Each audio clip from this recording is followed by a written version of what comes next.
श्रीं क्लीं श्रीं कुबेराय अष्टलक्ष्मी मम गृहे धनं पूरय पूरय नमः। ॐ ह्रीं श्रीं क्लीं श्रीं कुबेराय अष्टलक्ष्मी मम गृहे धनं पूरय पूरय नमः।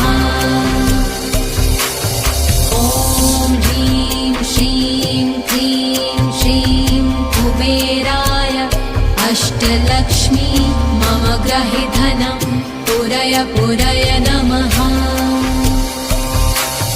ॐ ह्रीं श्रीं क्लीं श्रीं कुबेराय अष्टलक्ष्मी मम गृहे धनं पूरय पूरय नमः।